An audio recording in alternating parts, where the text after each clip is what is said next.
I still remember the day I called her my sister. We were standing on the rooftop of our office building, the city lights glittering below like scattered diamonds.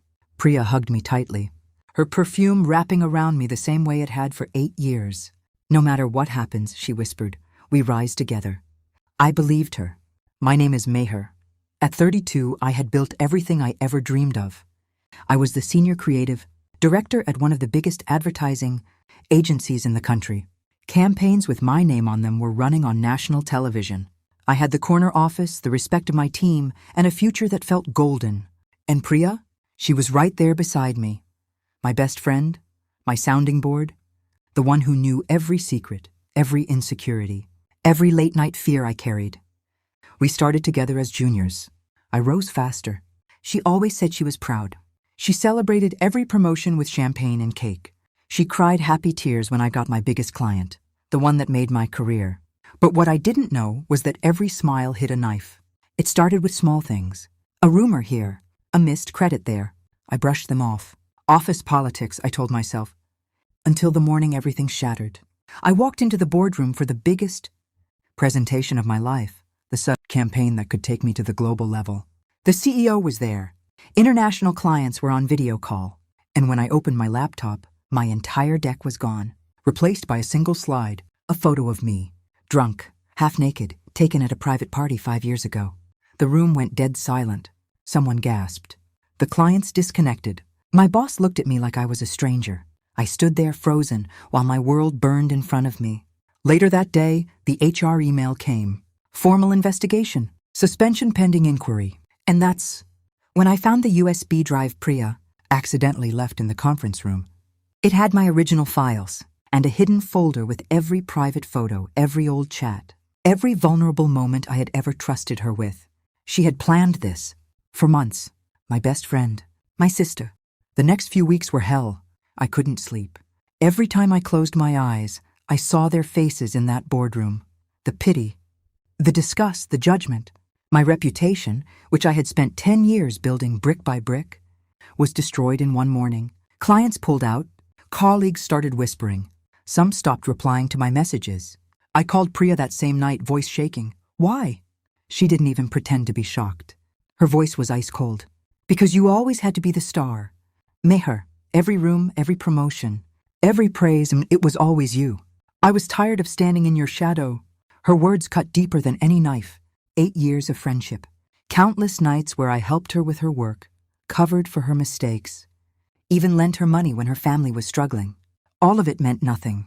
She had leaked the photos to a few anonymous sources. She had planted doubts about my leadership.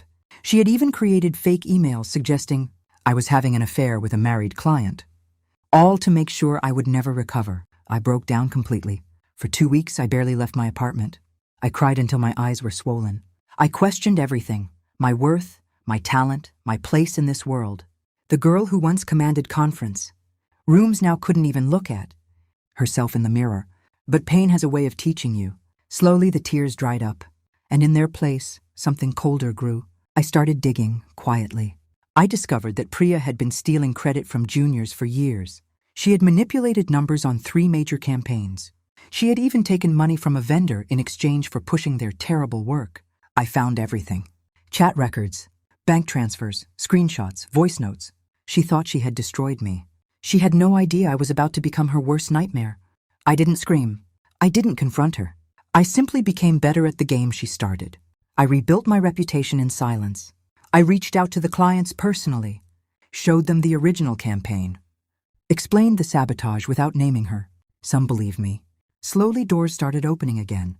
Meanwhile, I fed Priya's secrets to the right people. Not with my name attached. I was smarter than that. An anonymous email here. A concerned well-wisher there. The evidence was undeniable.